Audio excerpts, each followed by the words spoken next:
Spoštovane gledalke in gledalci, lepo pozdravljeni. Tokrat z nami gost iz Združenih držav Amerike, Donald Turbittom. Hello and welcome. Donald, please say, United States is a very big country, but where are you from exactly? I'm from the very smallest state in the very big country. I'm from the state of Rhode Island, which is a state that's only 45 miles by 50 miles big, and it has just 1 million people as a population, so I can feel very comfortable in Slovenia.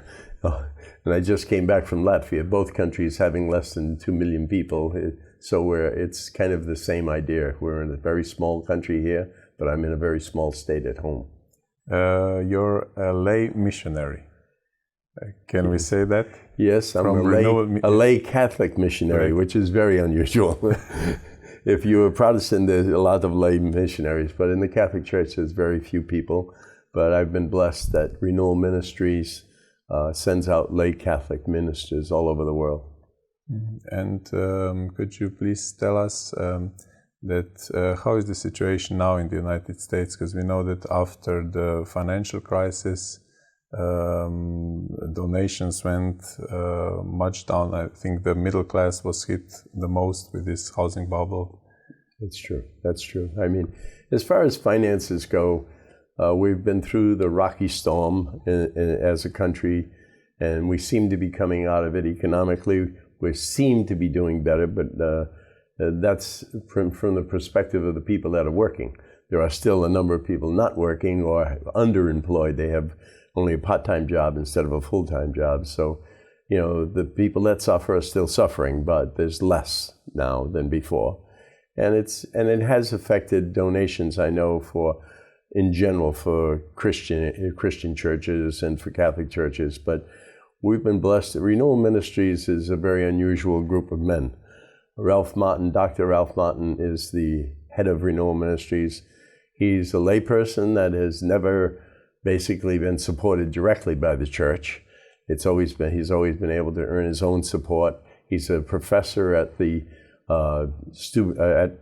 in Detroit, Michigan, in the seminary in Detroit, and that's what he does for a living, a work. He also publishes lots of books, and he's a profound writer for Catholic writing. So he does that as well as he does the missionary works. He has a television program on EWTN, and he has a following that he puts a newsletter out, and he receives money from his newsletter and from EWTN contributions.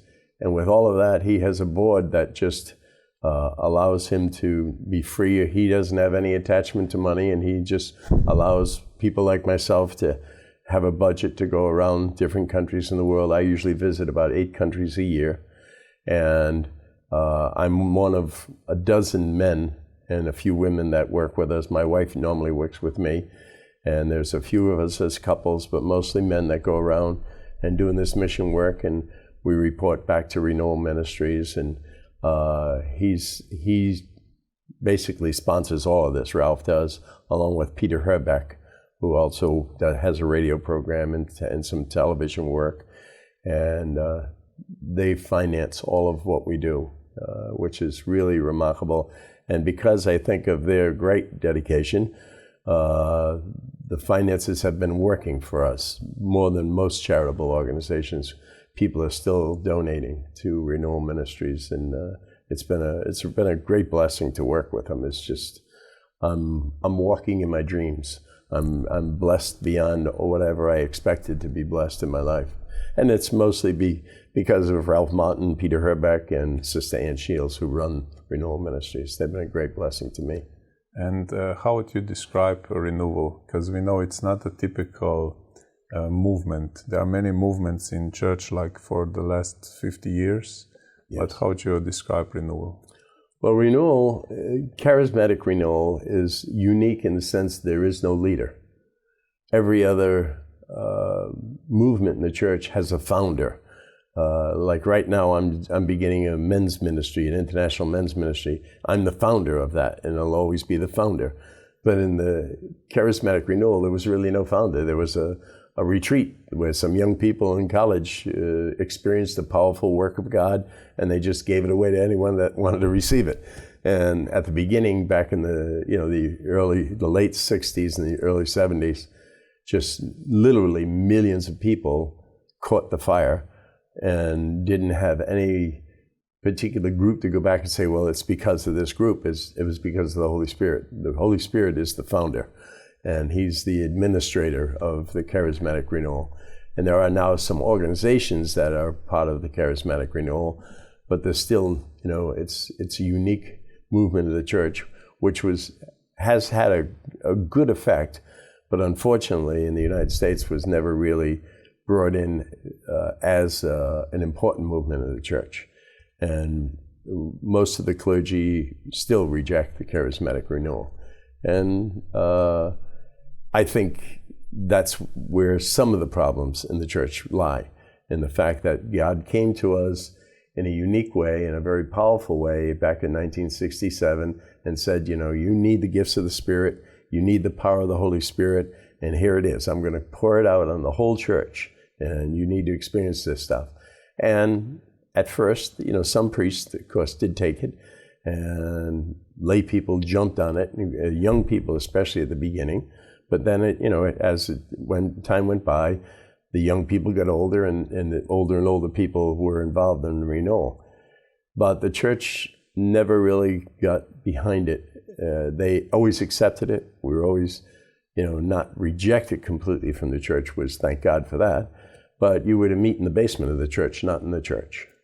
You were welcome to use the facilities, but not be really part of it. You were never part of a church budget. You paid usually something to use the church instead of being paid by the church to evangelize. So it was really a difference there. Now, I'm not saying it was wrong, completely wrong for the church to reject it. You don't want to accept every new thing that comes down the pike, but of all the movements in the church, this has had the most profound effect on the most people in the world. That's the charismatic renewal. There are 120 million people in the Catholic Church that have received the baptism of the Holy Spirit.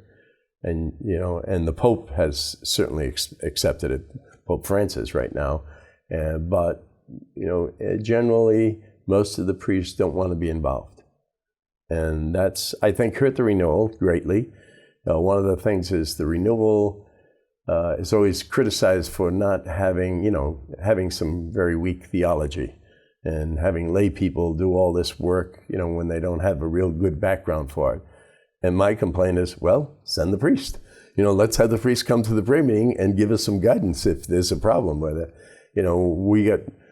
We had a community back in 1990. Things, got difficult and started falling apart. And the first thing the bishop did was send a couple of us leaders to go to school to learn some more theology and Christology and all the church history and all of that. We did preparation for the diaconate. That's the answer to problems, get more education, which is not bad, but in itself, it was never, there's never any desire to become more holy and to have the experience of the power of the Holy Spirit as a way of solving problems.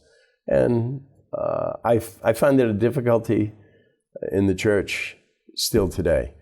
But now it's more difficult in the sense that the charismatic renewal is drying up. It's getting smaller and smaller. But if we compare what's going on in the church with what's going on in the charismatic renewal, there's kind of an equality there. Right now in the United States, 20% of Catholics go to Mass on Sunday. 20% of the people that used to go to prayer meetings are going to prayer meetings now. 80% of the people no longer go to prayer meetings. So we're at the same level. In this country, it's down to 10% of the people going to Sunday Mass. This is a crisis, a huge crisis, and no one's talking about the elephant in the room. No one talks about it, in the church. We want to have this reform, that reform, but no one's saying, let's do something radical. Let's change something radically in the church, because if we don't, we're going to disappear. I mean, how low a number can you get before you say you're at a tipping point where you can't come back? And Cardinal Ratzinger, before he was the Pope, in 1969 wrote a real prophetic word saying that the church was going to shrink and get very small. I'm not sure, he talked about 2-3%, of the people staying in the church, and that we would go through this difficult time, and when the numbers got really low, we would then have more committed people in the church, and we would have to begin all over again. And I'm not so sure that he wasn't perfectly accurate. We're getting to that point where we are very small. We have no more political influence in the United States at all.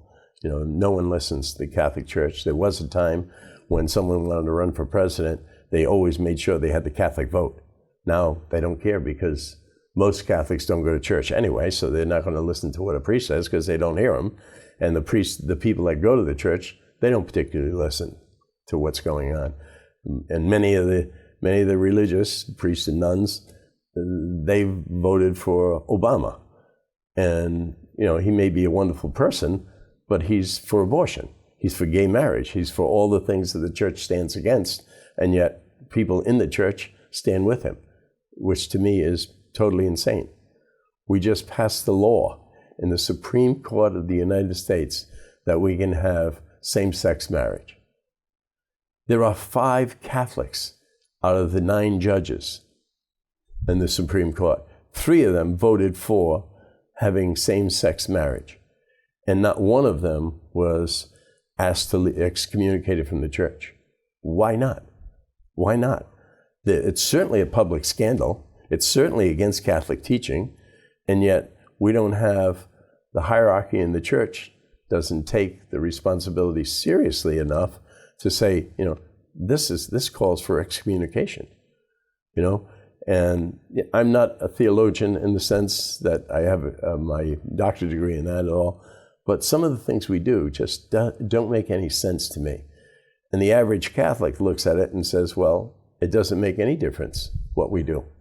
Whether we believe in same-sex marriage, whether we believe in homosexuality, it's all okay. So why can't I cheat on my wife? Why can't I steal, do anything, be dishonest in any manner? Because the church never argues against it anymore. We've been muted by our own scandals. We've come to the point where we have no more voice in the United States. And it's true in Europe too. Most of the church in the Western world is really in deep confusion about where our authority comes from. And it's time to stand up. For lay people to take their responsibility. We don't throw it all on the shoulders of the priests and the bishops. It's all their fault that we're falling apart. No. Before the priest scandals came out, we had 50% divorce in marriages. That means half of our marriages were pretty crazy. We were doing some crazy things. So, we can't say, well, the church is bad. No, the people are bad. So we need to get the bad people straightened out. We need to get the priests that are confused straightened out, the bishops, the cardinals. And let's get a church that follows the rules of Jesus Christ, not what we feel and not what we want to do and not what is convenient to do, what's politically correct. We need to have some boldness because the day is coming when it's going to be too late. We just won't have a church at all to stand on. And I don't particularly want that. I don't mind so much for myself because I know the truth and I'm going to go to heaven. But what about my grandchildren? They'll have no place to go. Pretty soon they're going to be at the place where they'll have no church to go. They'll have to drive 100 miles to get to a church because we're going to be closing them. And I don't want to see my grandchildren go to hell either, or my great-grandchildren, So there's a crisis. There's an elephant in the room and nobody's talking about it. And I'm not qualified to be the spokesman for the problem or the church. But boy, I sure would like to see someone else stand up and say it. Someone with some authority, someone with the church authority, someone with some really good background, that to stand up and really take the rights of the church back and give it back to God. So if maybe we could say it like that for the last 50 years, the renewal was a very strong or the strongest current, but there was a liberal undercurrent in the same years, not talking about the problems, not mentioning abortion or contraception, all these topics are not mentioning bishops that are going with the flow and not against the world. But renewal says, like St. Paul said, you had to renew your mind, and not according to the things of this world, but according to the Holy Spirit. And maybe if Jesus would preach today, he would also say, you need to be born again.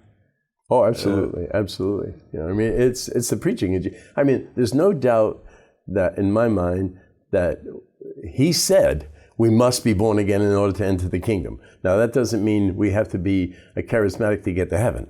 That means in order to really experience the kingdom of God here, we need to have this born again experience, or the baptism in the Holy Spirit, whatever term you want to use. You know, renewal of our sacramental grace. That has to happen to everyone. You have to get renewed, not only once, but in a kind of a continual way. We need to be renewed and renewed and renewed in what God has for us. So if we're not doing that, we're in trouble. But once, like you say, we had this charismatic renewal, we imploded. It was all about our personal holiness, about using the gifts of the Spirit. And that's great. I'm a real believer in using all the gifts of the Spirit, and we're losing that, and I want to have that revived. But at the same time, we never felt in the charismatic renewal that we were a voice to stop abortion or stop, same-sex marriage or any of the millions of problems that come out about the right of laborers and all those kinds of things. They're really important subjects. But it's, lay people in the renewal never even thought about those subjects for most of the time. And again, it was, I think, the lack of leadership in the renewal. We had no founder, so we had no leader. I'd say Ralph Martin was probably one of the most prominent leaders in the entire world. But his job, he never felt his job was to do anything as organization. Now, I know that he used to picket against abortion. I did myself. I used to walk around the abortion clinics, praying the rosary for years. I did that kind of work. But I don't feel called to that now. But I think it's a great work. But it really wasn't recognized as a church activity. Even though I know some bishops that literally took their rosary beads and did the rosary around the abortion clinics. But it's never really paid attention to those kinds of things and time. We let this thing pass in the United States without even fighting it. We had an abortion bill, and it was it. They won. There was no more arguments. And then we started saying, we need to do something. It was a little late, but even in this late activity, it was very simple. If 30 years ago, when I used to walk around the abortion clinic, most Catholics were still going to church on Sunday. There are 35 million Catholics in the United States. And I shouldn't say that, there's 65 million Catholics in the United States, 65 million. If all the priests and all the bishops said, next Saturday, we want everyone to go and walk around an abortion clinic. And so half the people would show up. So you'd have 33 million people. You put 33 million people on the street, they're going to change the law. But nobody ever said to do it. They said, you walk around the abortion. Oh, that's okay. Go ahead, do it. I'm not against it, but don't ask me to do it. Don't ask the church to do it. This is an activity for those fanatics that want to stop abortion. They got nothing else to do, so they're going to fight abortion, And that's not the only issue, they would always say. When you're voting for president, it's not the only issue. Well, there's no other issue more important than killing babies, when it comes to electing some public official. And yet, I'm from the most Catholic state in the United States is Rhode Island, where I live. It's 65% baptized Catholics, 20% still going to church. But we have all of our congressmen, all of our senators, and all of our people in the state house locally, they're all for abortion. We passed gay marriage before they did in the Supreme Court. It's insane. Being a Catholic means that you were baptized, period. It has no effect on what you think politically, no effect on how you live morally anymore. It's a free ticket to heaven, you hope. And it's just really bad theology for the lay people. They have no clue of what's the wrath of God that's coming on us. And also, if we see in scriptures, we see Pentecost as something for life, for living, for apostles to be sent out after they receive the fullness of Holy Spirit. Sure. Jesus says to his apostles, when we read the scriptures, we miss it.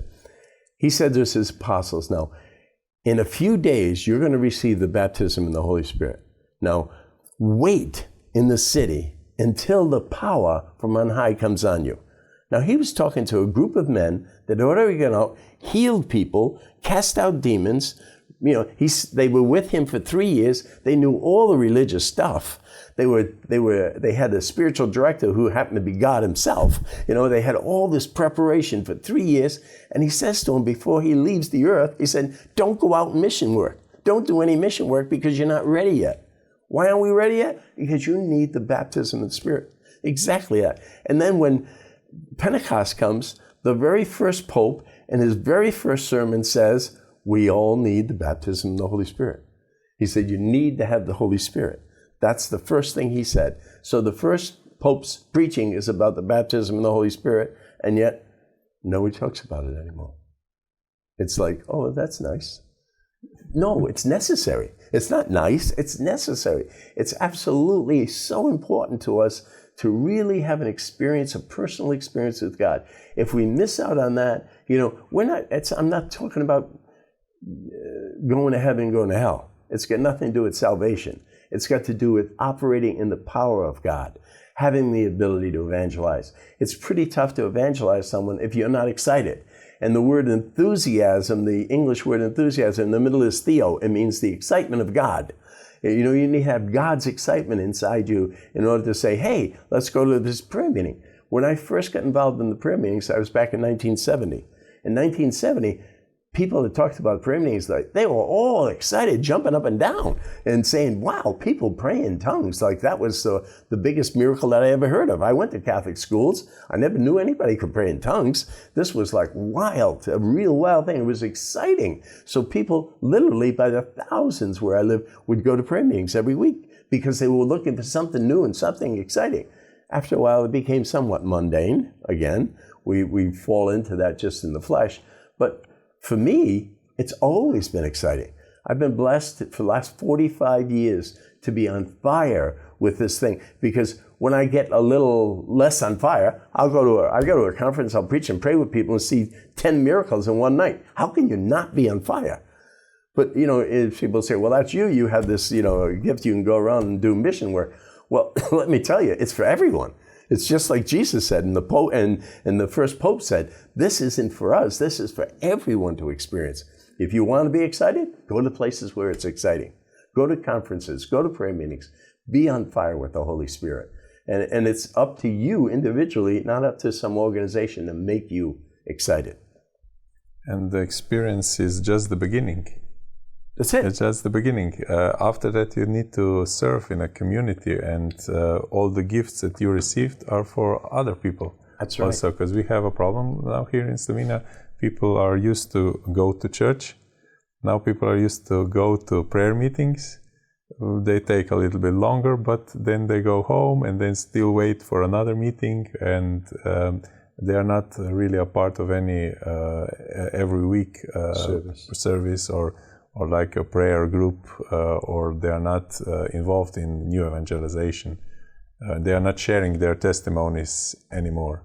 Yeah, and it really is. It's too bad, because we are not given the Spirit so that we become happy. It's not all about our happiness. Like you say, all the spiritual gifts are to give away except for one, praying in tongues. That Paul says that makes you strong. But all the rest of the gifts, prophecy and healing, and all, that's for somebody else. You give it away. But as a person that has a ministry and been blessed to do it, whatever you give away, you get back 100-fold. God always gives you much more than what you can give away. So in order to keep enthusiastic, you need to be a participant, not just someone sitting in a prayer meeting, but somehow involved. And not everybody can preach, not everybody can have a healing ministry, but everybody can do a service the person that sets up those chairs and puts them in the right way so that there's the optimum opportunity for people to really experience good music or good preaching or whatever, that person gets just as blessed as the person that preaches, the person that has the healing ministry.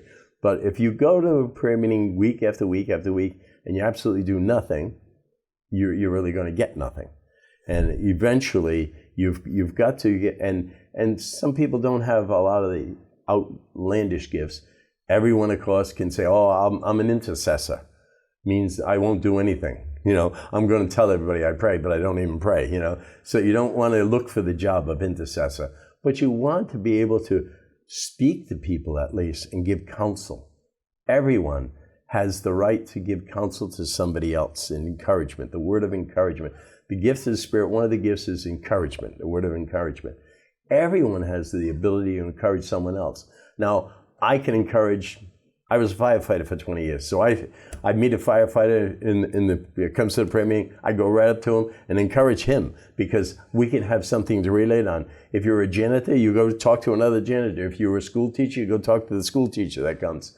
Whatever kind of person you are, that's the kind of person you're perfect to evangelize. I don't want to evangelize. I don't look forward to evangelizing the President of the United States. I don't have that political background. He more than likely wouldn't listen to what I had to say anyway. But everyone can reach someone. And that's, of all the gifts, evangelization is what really keeps you going, really keeps the fire burning. We need to get more and more excited about that. And numbers are important. I've always heard people say, oh, don't worry about numbers. You worry about numbers too much. I don't worry about numbers. I worry about souls going to hell. See, one of the other things that's going on in the world today is we don't believe in hell. Hell's it's not fashionable to believe in hell. And if you don't believe in hell, of course you don't need a devil. So there must not be a devil. And if there's no devil and there's no hell, there's no real sins. There's mistakes, but not sins. There's errors, but no real sin. And that's the biggest sin of all. There is a devil, there is a hell, and there are lots of people going. The Bible states it very clearly. The road to hell is wide and easily traveled, and many take it. The road to heaven is narrow, difficult, and few take it. Many and few. What does it say? It says you better get your act together. There is a place called hell, and lots of people are going there. And thank God we have purgatory. But you don't want to shoot for purgatory because if you miss, there's only one bad place to go. You want to shoot for heaven all the time. And if you miss, God will save you and put you in purgatory for a little while. But, my goal always, my spiritual director told me, just aim for heaven all the time, aim for heaven. And do the things that really bring you to heaven. And that is being obedient to God's word. God's word says that wait in the city until the power comes on you. Don't wait forever, but wait for a time. Now the time is now. We've had the charismatic renewal for almost 50 years.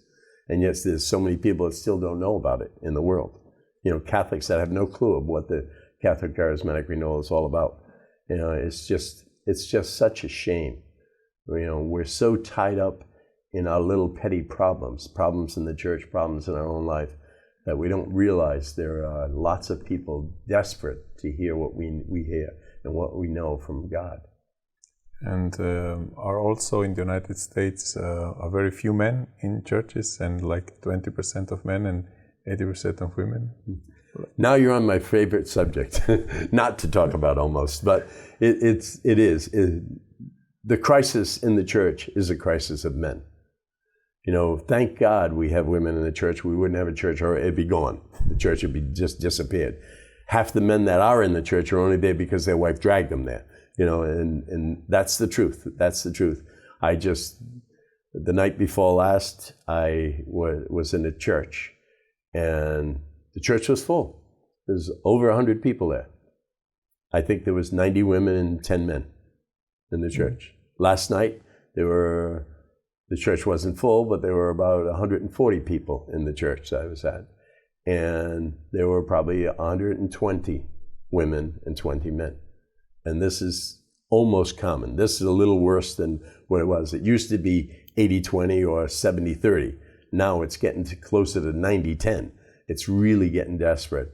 And we need to change things, because if you evangelize a teenager, 16% of the families will follow that teenager to church. If you evangelize a mother, 67% of the families will follow her to church, which is good. But if you evangelize a father, 93% of the families will follow him to church. So we shouldn't be wasting time, in a sense, evangelizing children and women, because we get the father, we get everybody. We get men, women, and children. And so we should be putting a full court press, as they say in basketball. We need to have a real pressure on the church to evangelize men. Focus on it. I ran several businesses. I owned several businesses growing up. And I always say, what business am I in? I'd ask myself that question. And then after I think about what business I'm in, how's business is the second question I'd ask myself. And I try to do that every day. So what business are we in? We're in the business of bringing people to Jesus. How's business? Terrible. It's horrible. We've lost 80% of our customers. If any CEO ever lost 80% of their customers in business, he'd be long fired. Long fired. We can't fire bishops. It's not good. And the Pope is secure in his job. I'm not worried about him. But we need to do something. We're in a crisis, and nobody knows it. And how do you get out of the crisis? You look at, how do other businesses succeed? They look at the market. What's in the market? What do we do? Now, we don't want to be a business, but we need to use some of the strategies that are successful to do it. We don't want to just say, oh, I think I'll do this. God has inspired me to do it. Well, you want to be inspired by God, but he gave us common sense. That's one of the first gifts of the Holy Spirit, is common sense. Common sense says, we're in trouble, we need to evangelize. How do we get out of what group do we evangelize first? Men. It's so obvious. We need to evangelize men. So I ask bishops literally all over the world, how much money do you spend on children? And they spend a certain amount of their budget on children, and it's good. And you want to do that, and the poor and all that. But then I say, how much on women's ministry? Maybe a little bit. Not much, but a little bit. How much on men's ministry? 0. Almost all of them. I have one bishop in Poland tell me, oh no, I have 2 priests that he assigned to men's ministry. But he was the only bishop that ever said anything like that. They spend no money, no time, no thought to evangelizing men. It's just like, this is insane. The most important group to bring back the church is the men, and nobody's doing anything about it. Fortunately, Cardinal Jewish 3 years ago asked me to start an international men's ministry. So I've been working, I thought, well, sure, I didn't mind doing that. I've been in men's ministry for 25 years. And to be honest with you, for most of those 25 years, I've always prayed, God, get me out of this, because it's very difficult. You don't have very good fruits, because men will come and show up for a year, maybe even 2, and then you never see them again. Or they won't show up at all. It's really not an easy ministry, but it will eventually be the most fruitful. And when Cardinal Jewish asked me to do that, I did get a grace. God just anointed me where I actually like it now. I want to be in men's ministry. Matter of fact, that's what I do most of my time now when I do mission work, is for men. And like I said earlier, my wife doesn't travel with me as much as she used to, but it worked out very well, because a lot of what I'm doing now is men's ministry, and she wouldn't have anything to do those days. So men's ministry is my focus to a degree, not complete, but to a high degree. And as I focus on it, I see I thought, well, in 2 years, 3 years at the most, I'll have this all figured out, and we'll be a Catholic association. Well, it's been 3 years, and I'm not ready yet. In order to be an association, an international association, there are certain rules and regulations you have to fulfill. And I went to Rome with my pastor in my church, the head of my church, my parish. We went to Rome together, and we found out what we have to accomplish. And we have to have at least 6 or more bishops sign papers and say that we're an official association that they approve of in their diocese. Of course, we have we are a Catholic association. My own diocese, my own bishop has done it, and the bishop, my Archbishop of Latvia has done it, in Poland, they've had it. But We've had all the changes in the bishops in this country, so I've never gotten a bishop here that has been here long enough to know who we are in order to give us a letter of recommendation. So we're working at that still. We have a few. We're literally in 11 countries, but most of the 11 countries, it's just a small group of men, 1 or 2 groups, and we need to build a number. In Poland, there are over 3,000. There are over 2,500 in the United States, men doing this kind of work. And places like Vietnam, where I go, they have a Men of St. Joseph group in every parish, but they're not united, and they're not the Men of St. Joseph International that we do. So I've got one group in Vietnam that I'm trying to work with to expand that so that all the groups will fall in line. And my ultimate goal is to have a Men of St. Joseph International group in every parish in the world. I mean, it may seem like a ridiculous goal, but I think without it, we're in trouble. We need to have influence. The second part of that goal is to have 12 men or more standing around every pastor. Every priest needs to have 12 men around. Today, there's 12 women standing around almost every priest in the world. You know, and thank God for them, but it's had a negative influence on the church. We have a very feminized church all over the United States and all over Europe, and even in the other countries now, it's still a feminized church because there's such an influence by women in the church.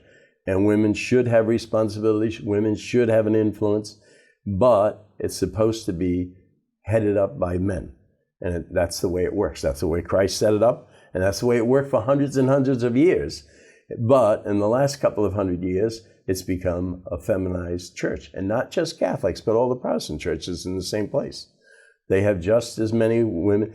Every other religion, major religion in the world, has more men than women, except for Christians. Muslims, it's a men's church.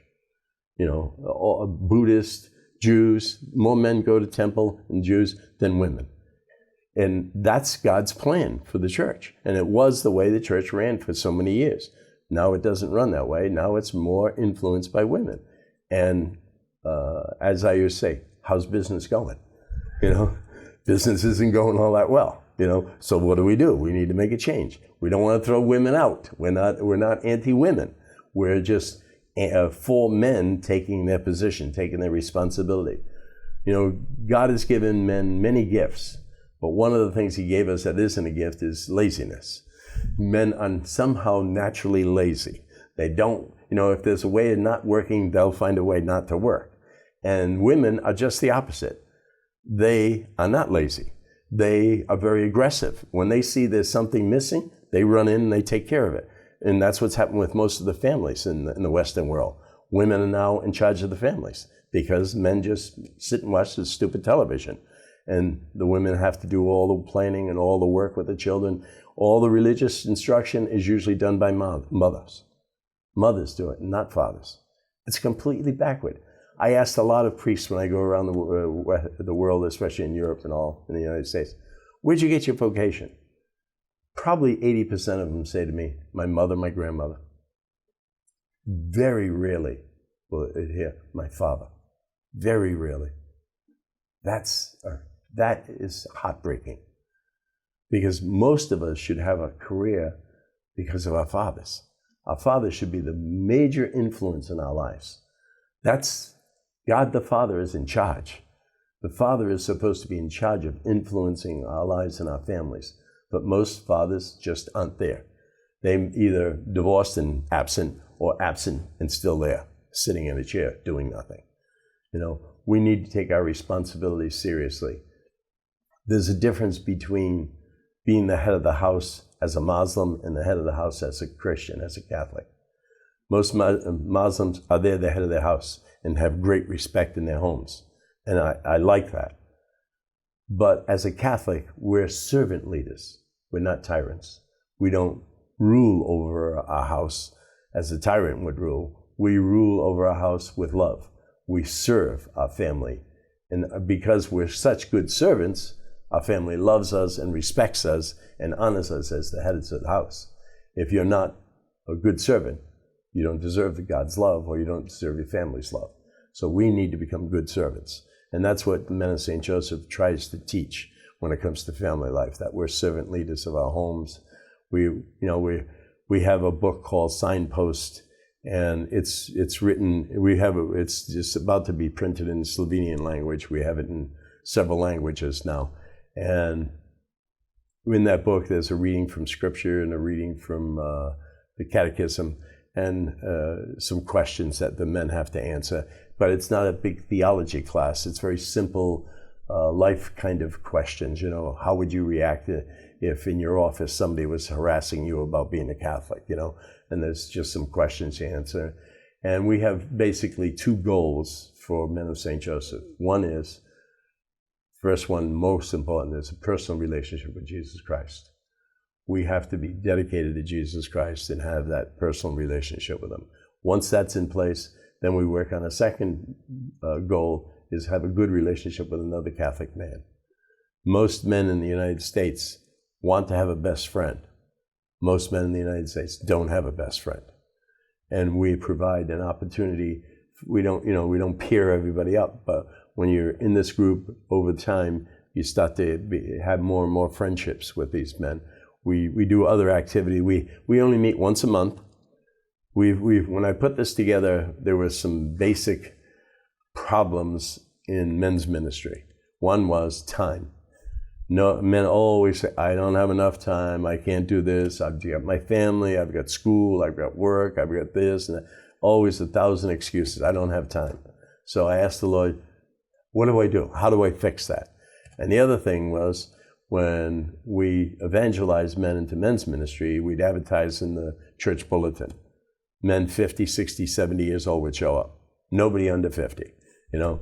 And I don't like old men. No, I am an old man. But it doesn't work when we have men 50, 60, and 70 years old. You need to have the full spectrum of manhood. So I laid it before the Lord 3 years ago and said, look, I got these two big problems. I don't know how to solve them. But right away, at that same time, the movie came out, Courageous, which is put out by a Protestant church, but it's a phenomenal movie. My pastor says it's inspired by the Holy Spirit, not by man. It's just that good a movie. And it shows young married men especially their need for God and their need for family, and how they can't live without both in a right way. And so what we do now is we have a movie night in the parish, and we invite all the younger men. My pastor actually writes a letter to all the young couples asking the man to come to the movie night. So our first movie night, we had 100 men show up.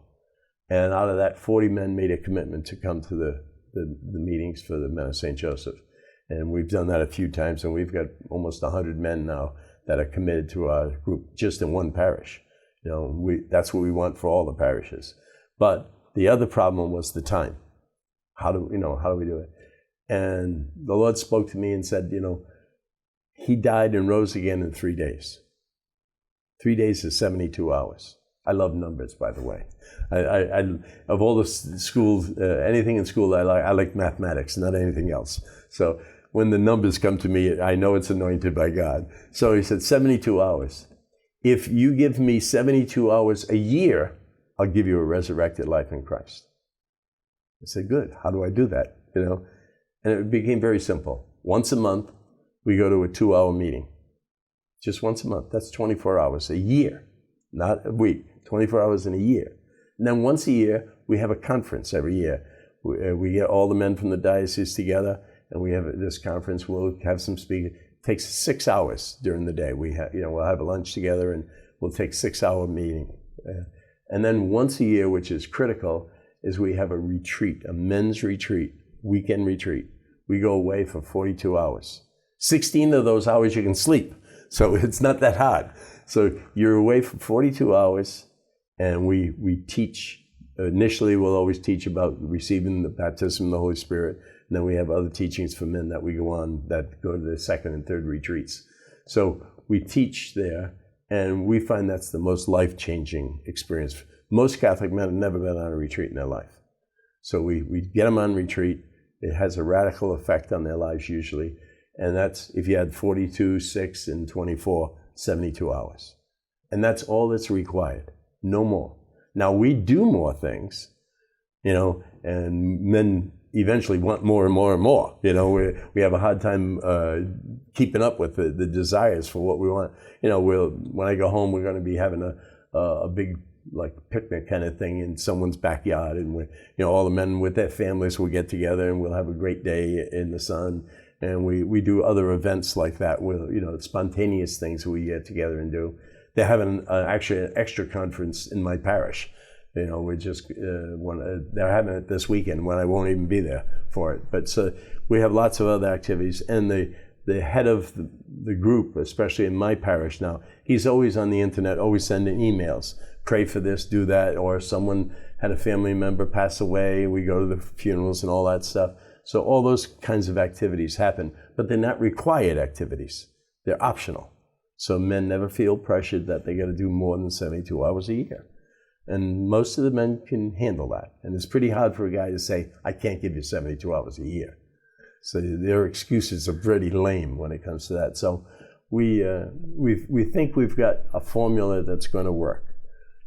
We're in the United States. We're grouping together now with Men of St. Joseph that have already in something like 12 states. They got groups. So, and we're trying to partner with other groups. So we eventually, in a few years, we're hoping to have all Men of St. Joseph all throughout the United States, in every state, and then be able to have larger conferences and things like that. And we'll see. It's working, but it's a little slower than I want. I like things done yesterday, and this has taken me 3 years, and it's not complete. I thought I'd be well done in 2 years.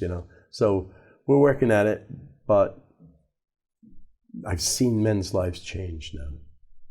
Really have a positive effect when they know they're coming together with other guys just to do a man thing.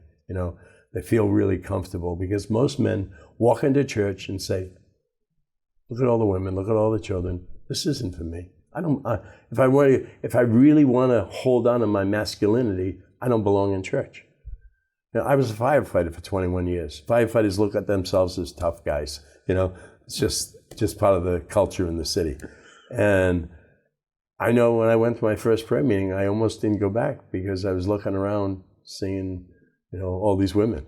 And I was fortunate someone stood up and gave a witness about giving up his Major League Baseball career to follow Jesus. I said, well, they're not all. There is some men around. And this guy was huge, a bodybuilder, so I went and talked to him, and he saved me, really. He kept me coming, because, he said, you can do it as a man and still love God.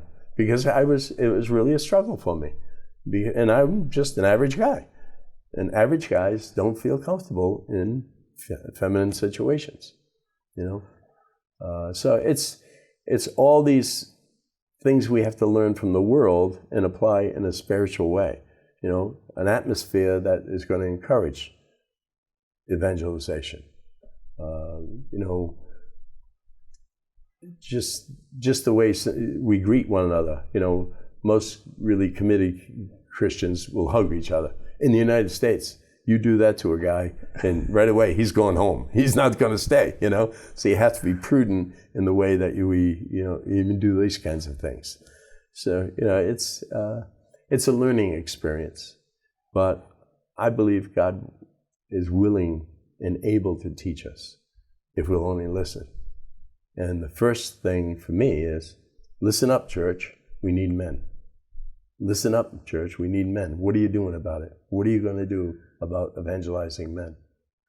But how do you evangelize, for example, if you say to someone, come to prayer meeting or come to a mass, and then he says, well, I would join the church if everything would be all right and great, but there are so many mistakes or uncertain things. How do you answer the question? Let me tell you, it's a huge problem in the United States because of all the scandal with the homosexual priest and the pedophiles. Many times, especially men like firefighters will say, I'm not going to go there because they're all homosexuals, And it is a difficulty. It creates an atmosphere that you have to really defend, that they're not all homosexuals, they're not all pedophiles, but we have to admit there's problems in the churches. And the church has to start dealing with this problem. Now, in the United States, we dealt with the pedophilia problem because it cost us $2 billion. And so if it's costing the church money, well, then we throw these guys out right away. But if you're a homosexual priest, it doesn't cost anything because the world accepts homosexuality, so it's okay. Everything's fine. You can be a homosexual priest and get along fine. Won't cause any trouble. And yet, what does God think about that? We worry about what the government's saying and who's going to get sued and all the other things. What does God think about homosexual priests? Now, when I talk about this subject, I want people to know that I don't hate homosexual person. I think I have great empathy for a man that has a homosexual problem. I mean, most of them hate themselves. They're very unhappy people. They're very stress-filled people. There's some of them that are proud to be gay, but very few of them are proud to be gay. And most of them are hiding in the closet for years and years, and still, a lot of them still hide in the closet. And it's a disease that's very dangerous to live with. There's a lot of suicide, and there's a lot of disease, physical diseases that go with the problem. So it's no fun to be a homosexual at all. But at the same time, we need to deal with it as a church, different than the world deals with it. The world says, if you're a homosexual, you can do certain things and have a certain lifestyle, and we're not going to punish you for being a homosexual. And that's fine. And the church shouldn't punish, in a sense. That's up to God to do the punishment. But we can't tolerate homosexuality within the church. I mean, is it a sin or isn't it a sin? Is it a mortal sin or isn't it a sin? If it's a mortal sin, how can we say it's okay to be a homosexual priest? How can we? It just doesn't make any sense. And when I'm trying to evangelize a man, and he's saying, I'm going to go there, and most of these guys think it's okay to be a homosexual priest, it's not. Now, we never say it's okay, but we just had an incident just a week or 2 weeks ago, I guess it is now, in a great diocese in Detroit, has a great seminary. Matter of fact, Ralph Martin teaches in that seminary, and so does several other men that I know that are brilliant teachers, and they have one of the best seminaries around. And yet, the priest that was in charge of the seminarians put out a statement saying, don't walk out of your shower with just a towel around you. Put a bathrobe on, because you're a temptation to your homosexual seminarian friends. How could he possibly make a statement like that? But it was checked out and it became true. He made the statement that you're a temptation to your homosexual seminarian friends. Well, if you're a homosexual seminarian, you're supposed to be thrown out. Just a few years ago, Rome put an edict out saying you cannot become a seminarian if you have homosexual tendencies. That was the rule. What happened to the rules? We're desperate for priests, so let them in. It's okay. We need priests, so we're going to let them in. We need priests, so we're not going to throw out a homosexual priest or a homosexual bishop. What are you talking about? Are we worried about the world, or are we worried about God? What's God think about all of this? I mean, when I heard that, I just heard that yesterday on a news thing. How can we tolerate this? How can we live with such a lie, saying that we don't accept people with homosexual tendencies into the priesthood, and yet we do? How can we do that? John Paul tried to clean up all the seminaries. Did he die in vain? Do we make a saint out of someone that didn't do the work? What are we doing now? We're spitting in the face of the truth. And no one's dealing with the homosexual problem in the church. We're hoping it's going to go away. And when they come out with the rule, I almost laughed out loud. They said the rule is you cannot go in the seminary if you have homosexual tendencies. But if you're a homosexual priest, nobody cares. What? How can you say such a thing? When they came out with that rule, it was like preposterous. It was laughable that they could make a rule for the new guys, but not for the old guys. If you're a homosexual priest, okay, we need priests, so we can't throw them out. I actually had a priest say to me, what will we do if we throw out all the homosexual priests? What we do, we get blessed by God. That's what we do.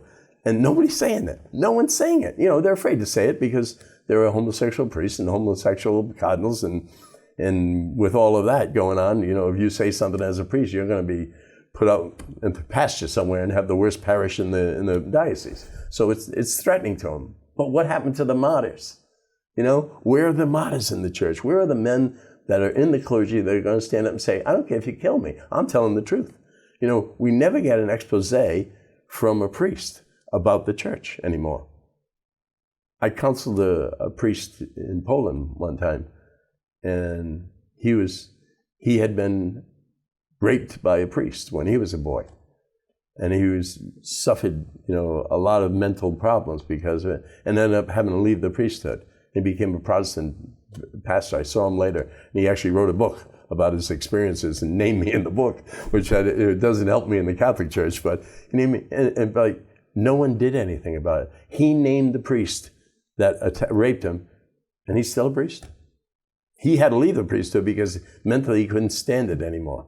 He left the church because no one wanted to back him up. No one wanted to say, you're right, that's wrong, we got to stop the wrong.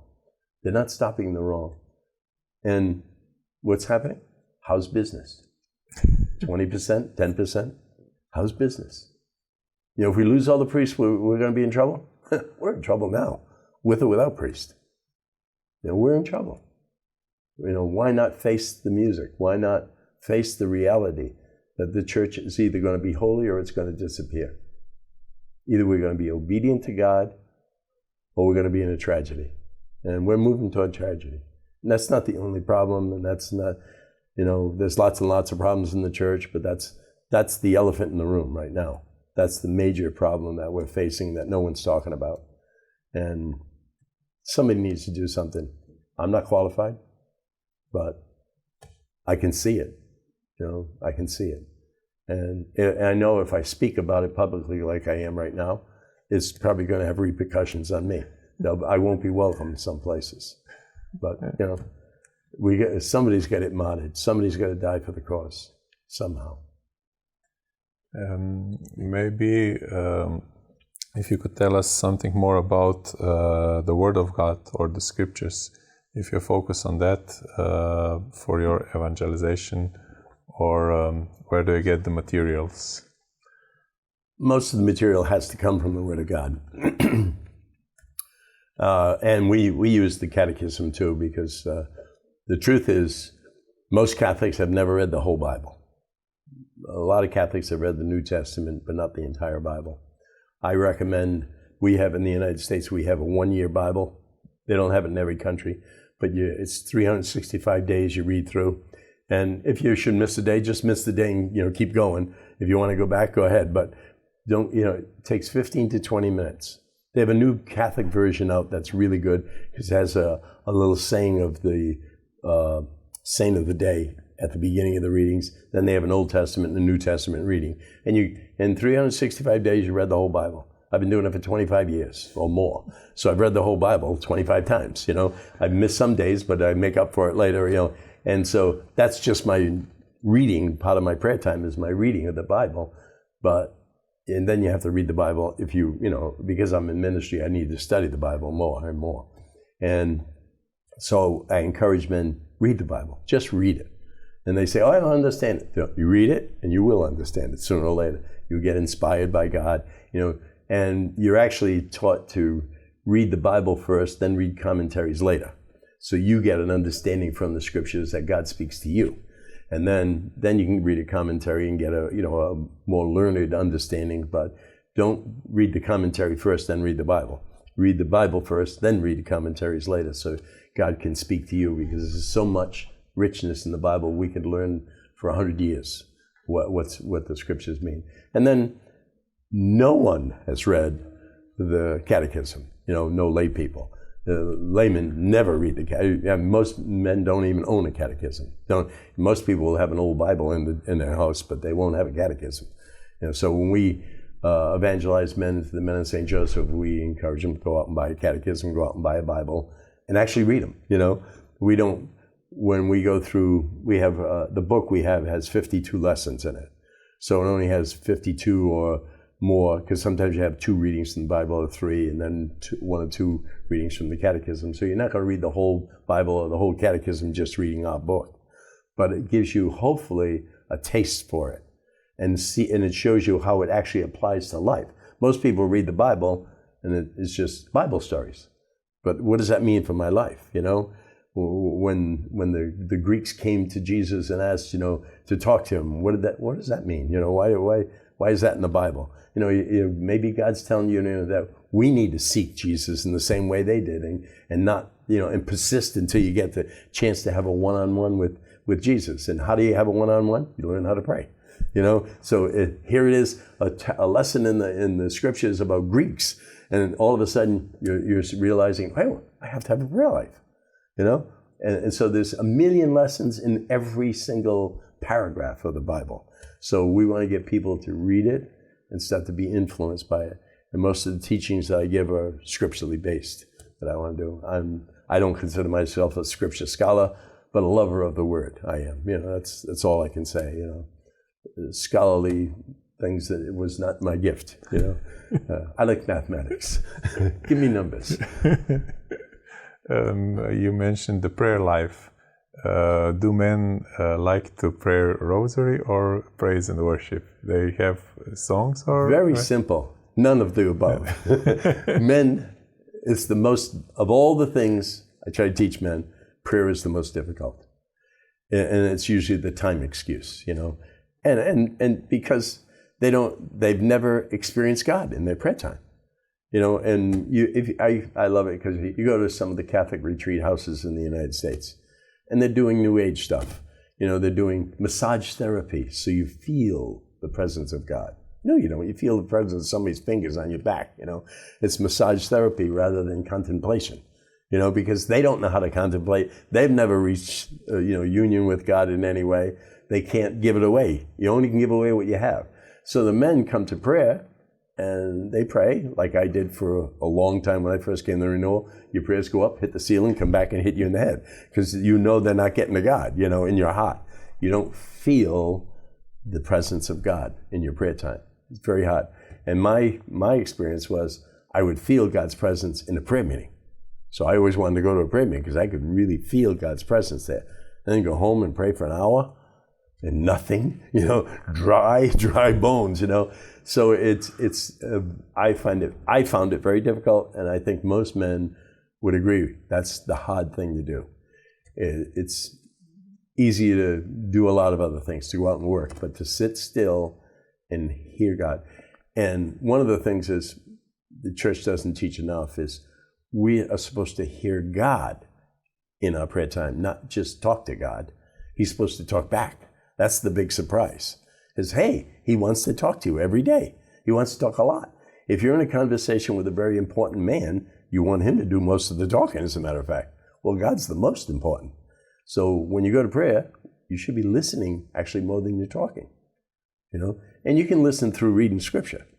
You know, every time I go to prayer, I have to bring a Bible with me, and at least once, if not a few times during my prayer time, I'll just spontaneously open scripture somewhere and let God speak to me through his word. And it usually confirms what I've already heard in my heart. I had that experience already in my heart. And then the word opens up and it says, oh yes, that's what he's trying to convey to me, that he's the good shepherd, or he's something that I've been thinking about. And I get that same word in the scriptures. So it's kind of a confirmation for me that I'm hearing God properly. You know, and sometimes I open the scriptures and it doesn't mean a thing to me. Totally confused. And that's okay too, you know. And sometimes I'll open the second time and it explains the first scripture to me. Or I don't at all. I don't get anything out of the word, and he just wants me to trust him and believe in him. And what I'm thinking is God's word. Because he wants us to have words of knowledge. And words of knowledge aren't something we get out of scripture. You know, so, like I'd be sitting here and talking to you, and then all of a sudden God would speak to me and say, you know, you have a particular need to have a better relationship with your grandmother. You know, right now you're angry at your grandmother, and you need to get that settled. I might say that to you, you know, and it'll strike you in the heart if it's a word from God. Well, that's kind of the way God speaks to me and then through me. And that's what we want to be able to understand. That's what our prayer life is all about. Hearing God, using that information to form and reform us, and to inform other people. And do you also give the men homework, like in Numbers, like John 3:16, and they have to memorize the scriptures? We do. There's a little blurb at the end. I don't push that too hard myself, because men are at that gift of laziness, and they don't usually, once they walk out the door, you know, they don't want to think about it again. But there are usually a couple of sentences. When you go home, do this and do that. You know, so there are a couple of homework assignments that are taken somewhat seriously, but not, unfortunately, not very seriously yet. And we're still at the beginning stages. You know, we've been working at this for a couple of years, but a couple of years is nothing. You know, the church has been working at it for a couple of thousand years, and they haven't got it right yet. So we're still developing how we can get men more excited, more. And again, you know, we're not trying to raise priesthood in these men. We're trying to get them to be committed Catholics, so that they go to Sunday Mass equipped and informed, and then they go to the men's meeting equipped and informed, but also relational. They're building relationships, so that some of them will get more and more involved. Some of them won't. That's all they might do for the rest of their lives, is go to men's meetings and go to Sunday Mass. You know, that's their call on their life. And that'll make me very happy. If people just go to Sunday Mass, that's good enough. But most of the time, that's not going to change the world. So you need to have something beyond Sunday Mass. You know, Sunday Mass is the ultimate worship time. It's the peak of all of our worship. But it doesn't transform most people's lives anymore, unfortunately. It should, but it doesn't. It's like, we don't need a healing service. And yet I have healing services all the time. We don't need it because we go to communion. You go to communion, say but the word and I will be healed. Okay, say the word. You know, the word is Jesus. Go to the Eucharist and you're going to be healed. But I don't believe it. The priest doesn't believe it. Nobody else in the congregation believes it. So it doesn't happen. Jesus couldn't work in an atmosphere lacking in faith. His own hometown. We can, but we don't expect to be healed when we receive the Eucharist. Now, I've been going to daily Mass for 45 years. And sometimes I go to communion, I am so reverent, I really experience God's presence. But that's a rare one. Most of the time I go there and I'm thinking about something else. My mind wanders. You know, Mr. Holy, but I don't know, you know, I'm often thinking about what I'm going to do next week or tomorrow or in 5 minutes from now. And I'm receiving God, body and blood of Christ, and I'm not really concentrating. So I'm still getting blessed, but I'd be much more blessed, much more profoundly transformed if I went through communion more reverently. If I went through the whole Mass and paid attention to every word, it would change my life. And I know it intellectually, but emotionally, I'm tired in the morning, or you know, something else distracts me. You know, a little kid cries there. Oh, there's that little child. Wasn't that nice? I think about the nice curly hair the kid's got or something instead of about God, you know. So it's easy to get distracted even in Mass. And that's true for all of our spiritual life. Distractions. The world is always pulling us away from the truth. So that's why we need to have more than Sunday Mass. We need to be reminded during the week, hey, I'm a Christian, I'm a Catholic. I can change the world if I change my own life. And take that responsibility seriously, you know. I mean, I'm in full-time ministry, so every day of the week I'm doing something spiritual, religious, you know, and it's not enough. It's not enough. So how does the rest of the world survive on Sunday Mass? You know, it's just an understanding that we need to come to as a people, that God has so much more for us, so much a richer life. And he keeps on begging us, here it is. You know, here's my son, the body and blood of Jesus Christ. Take it every day, you know. We have a parish of 11,000 members in my parish. 2,000 go to Mass. 11,000 members. We have, which is very good, we have about 100 people go to daily Mass. That's very good. But think about it, 11,100 go to daily Mass. There's got to be 1,000 retired people that could go to daily Mass. plus other people at work, and then could find the time. But there's 100 that go to daily Mass. What a shame. But could you tell, maybe if we tell other people about Jesus, how he's standing in front of our hearts and knocking on the door and waiting to come in, and tell us more about, maybe about your personal experience? Yeah, in Revelations 3:20, it says, I stand at the door knocking, we need to open the door. And the famous picture is with no doorknob on the outside. Jesus doesn't have a way to get in until you open it from the inside. And that says it all, in a sense. But I didn't know that when I was growing up. I went to Catholic school. I went to Mass every Sunday, never missed Sunday Mass. I would never think of missing Sunday Mass. But I was a pagan for the rest of the week. Every hour of every day, I was a Catholic pagan. I didn't think like a Catholic. I thought like a worldly person. I didn't try and do evil things. I always tried to be a nice person, but a worldly nice person, not a spiritual nice person. And it's just, God is so faithful that he destroyed my life and to evangelize me. When my wife and I got married only at 21 years old, we had 3 babies in 3 years, which is a challenge, to say the least.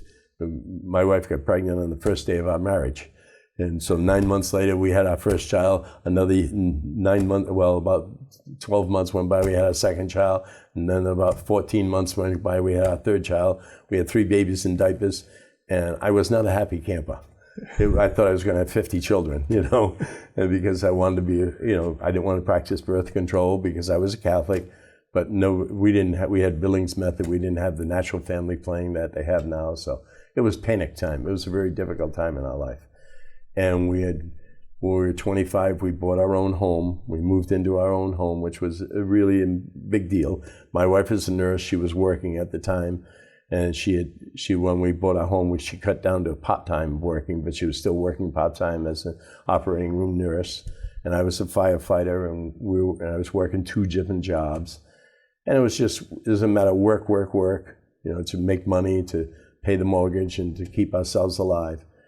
And we both realized that there's got to be more to life than this. We had 3 babies already. We had the house that everybody wants, and we both had decent jobs, but we weren't happy. We were happy with each other. I loved her, she loved me, but we knew there was an emptiness in us. And so I went out and took karate lessons so I could be powerful. Because I didn't know, what else do I do? I knew if I was really strong and physically fit, I wouldn't have to be afraid of anybody. I could, beat up people in the dark alleys, So that's a good idea. I'll do that. And my wife is an avid reader. So she started reading books on expanding her mind. She's fairly intelligent woman, really intelligent. And so she's reading these books to get smarter and wiser. But we didn't know they were all occult books, and all this Edgar Cayce mind expanding books. It was really crazy stuff. I used to tell her, I don't think I like those books, But how was I going to tell her? She was the reader, not me. So we were struggling with all of that, and we started talking about the fact that how can an old man in Rome tell me how to live my sex life? It's the great question that most young married couples ask. Because I want to rule my own sex life the way I want to have my sex life. And so we were questioning that old man in Rome, whoever he might have been at the time. It didn't matter. And and so we still kept going to Mass. Thank God we never stopped going to Mass. But we were considered stopping. And then my wife was told she had multiple sclerosis, which is an incurable disease. And it starts with your legs get weaker and weaker, and then your eyes, you eventually can go blind, and eventually it'll kill you. And it's a slow, difficult disease, and it's devastating. And my wife found out, she was diagnosed by this one doctor while she was in the hospital. She went to the ER when she was working and said, I'm feeling weak when I stand at the operating room table. And she said, well, you've got MS, oh, and said, okay, goodbye, like shocked her almost to death. And she came home that night weeping, and literally cried for a year, every day, just about, because we had 3 babies in diapers. We had just bought this house with up and down stairs. And she knew she wouldn't be able to do that for very long. And so our life was pretty messed up. And during that year, I made a commitment to go to Mass every day. So I went to Catholic school, so I knew everything about God. And I knew I could twist his arm. And I had it all figured out in my head. If I go to daily Mass, he'll owe me a healing from my wife.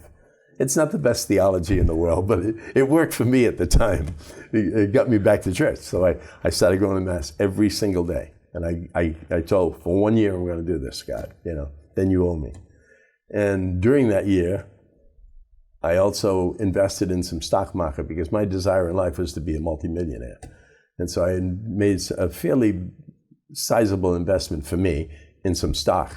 And you never put all your money in one stock. And you never borrow money to buy stock. I studied the stock market. I know what you do. So I borrowed money and bought it all in one stock at $15 a share. And in 2 weeks, it went down to 10 cents from $15. Not good. At the same time, I had bought a multiple dwelling house so that I could get rents. I had a partner in it, and we bought this house, and we repaired it all, and we were going to get rents. And well, we were going to put college students in, and we didn't know you get college students at the end of the year, not the beginning of the year. Well, we found out at the beginning of the year we had to rent it to just families and not students, which was 1/3 the income. And I just lost the money in the stock market. So I had to get out of the house. I had to sell my portion of the house. Actually, give it away. I had to give away to the other guy the house. I gave him the house. I also had an antique car we were refinishing. I just said, take it. I don't want it. Give it away. So like everything that I touched broke. There wasn't one thing I could do right. And so I was sitting in the fire station, watching television, and a lady come on talking about Garabandal, Spain, and Mary having miracles and all this stuff. And I watched the video of these children levitating up a hill backward. And I was like, wow, that's what I need, miracles. And there was a pagan sitting next to me, a pagan Catholic. And he said to me, oh yeah, he said, I know about that. That lady's going to be in the Knights of Columbus Hall, in another month. You should go see her. So at the end of the program, they advertised a book about Garabandal. And so I wrote away for the book right away. And it came in within a few days. And when my wife received the book, she opened up the package and the scapula fell to the floor. She bent over to pick up the scapula, and electric shock went through her whole body.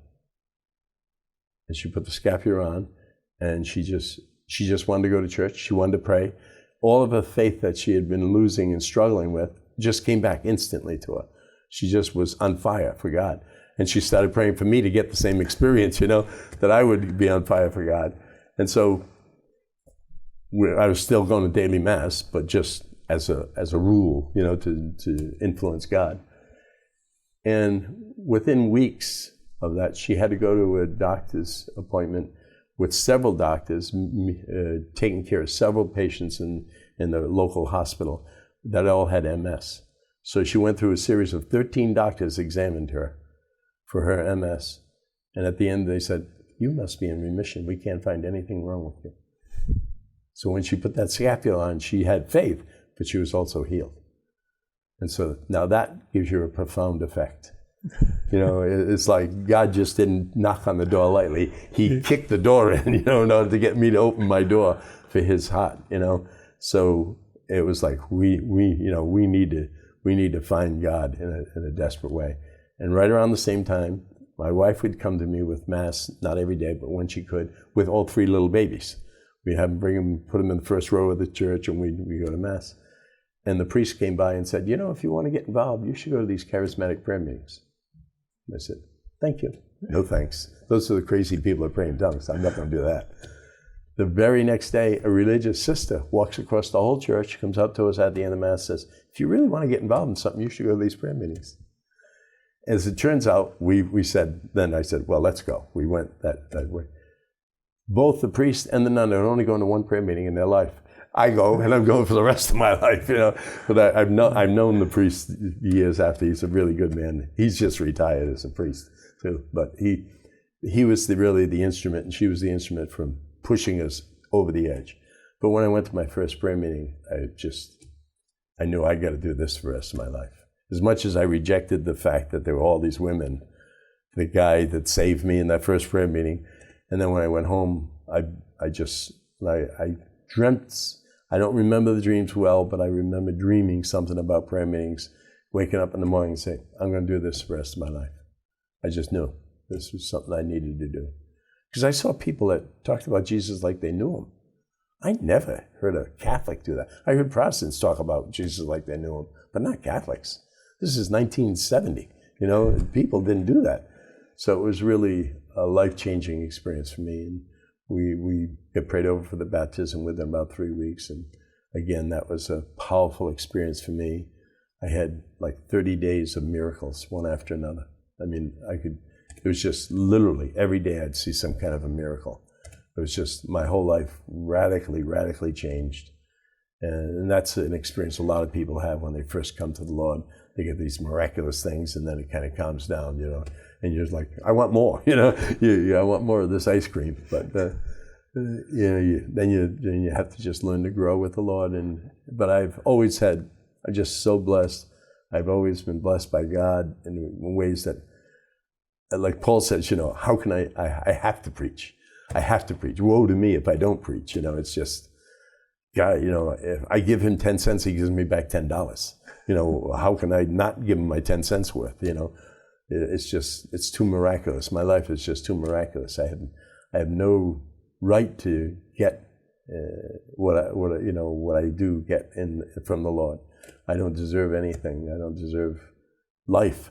I should have gone to hell 3 times easily, and yet I know I'm going to heaven now. And I think God always uses the worst of people to be the best of witnesses.